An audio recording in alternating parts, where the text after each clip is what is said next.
If you are a hunter and you have been looking for a build to play this game, I just got the build you've been looking for. Let's check it out.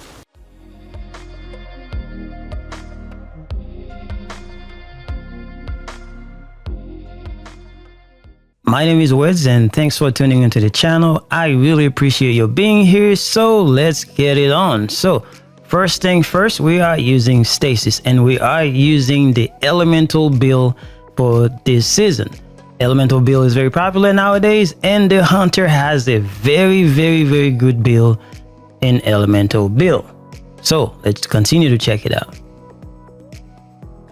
For the aspect, I am running the Grim Harvest. It says you defeating slowed or frozen combatants, create a stasis shards. These shards grant melee energy when picked up by you or your allies. That means you can pick up shards from your ally or from yourself and you will be good to go. You get your melee as fast as possible. And the next aspect we are using is Touch of Winter.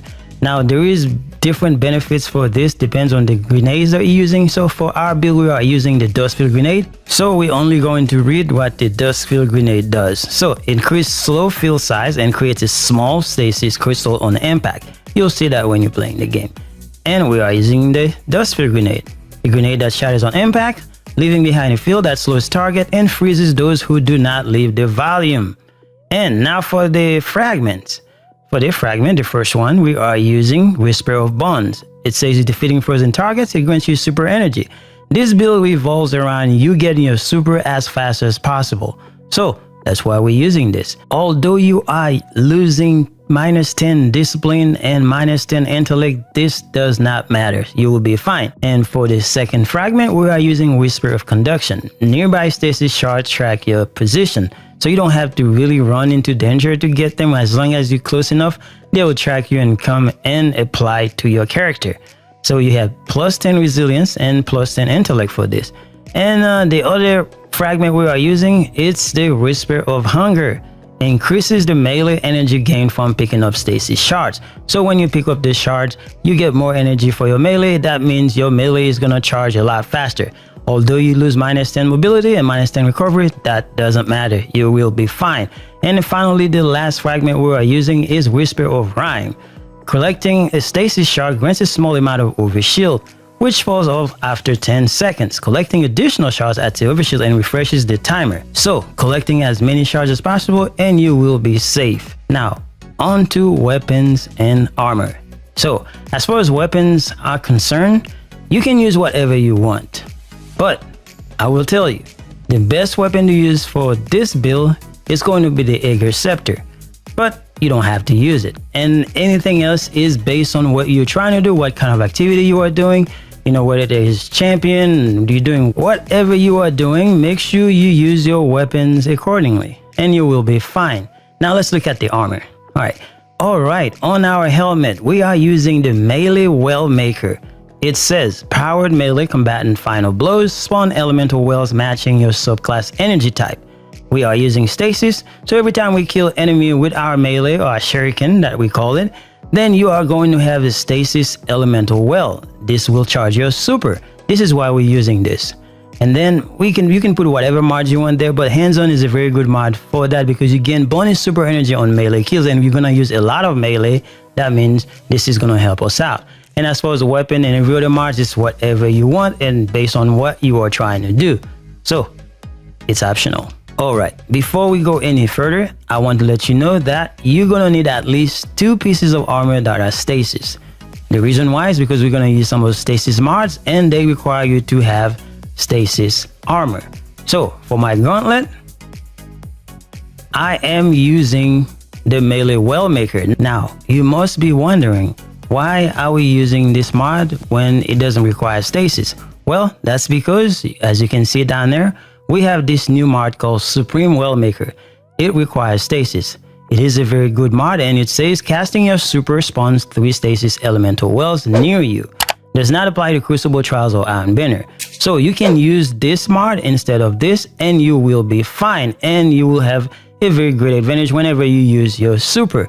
But we are using the Melee Well Maker because of these mods called Bountiful Wells. Let me show you real quick. Bountiful wells, it says elemental well mods that cause you to spawn elemental wells can now stack, spawning additional wells for each additional copy of the mods you have equipped. So this is the reason why we are using 2 melee well maker, because with the bountiful wells mod, the melee well maker will stack and give us extra elemental wells. Now back to the melee well maker and why we are using it instead of using the supreme well maker. Well, the supreme well maker requires you to use your super to have 3 wells, whereas when you use 2 melee well maker, you still have 3 elemental wells when you kill 1 enemy, and you get the same benefit, except that with the melee well maker, you get your melee a lot faster than you get your super. Even though you get your super fast, melee comes faster. That's why we're using that. Now, as far as the other mods, again, every time you use your gauntlet, it's the matter of whether you are going to deal with champions and you use the mods accordingly. Then you can use whatever other mods you want. Now, for our chest piece, we are using the Well of Potency. Now, this one comes from the artifact. You look here, you unlock it at the last column, and when you use it in your build, it will cost you 5 energy. So when you use this, it says picking up a matching elemental well grants you super energy.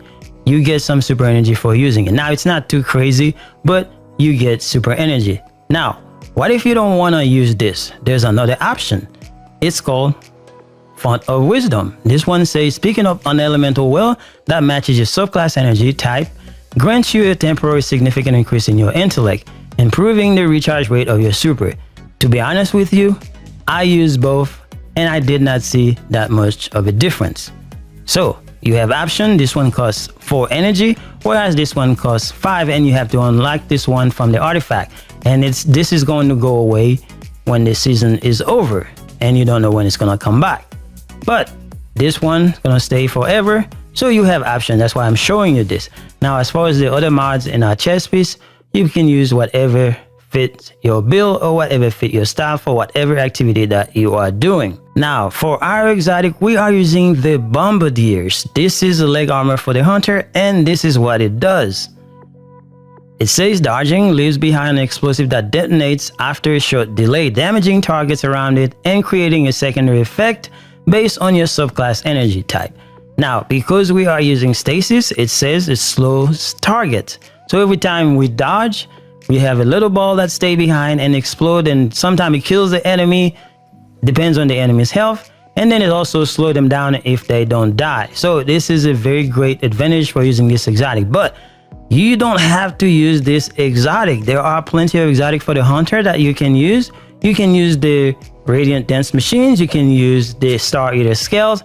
It's whatever you want. So I just like to use this one for the benefit that it provides. That's why I'm using this. Now, as far as the other mods on it, I'm using Absolution. You can choose other options that you have down there.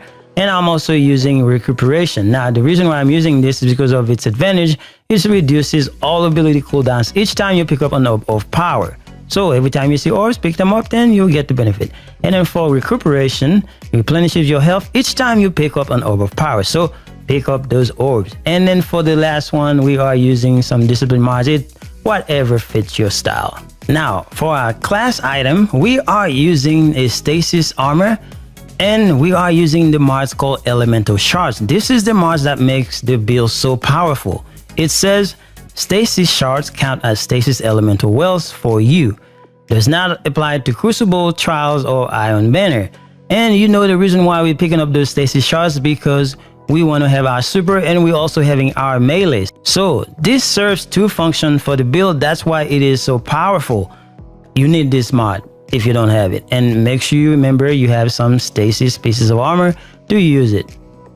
Anyway, the second mod we are using is Particle Deconstruction. This is coming from the seasonal artifact, and this is the one that helps you deal damage to bosses and big enemy with a lot of health. So this is a given. Anyway, guys, this is it for the build. But what I want you to know is that with this build, you can have your supers as often as possible.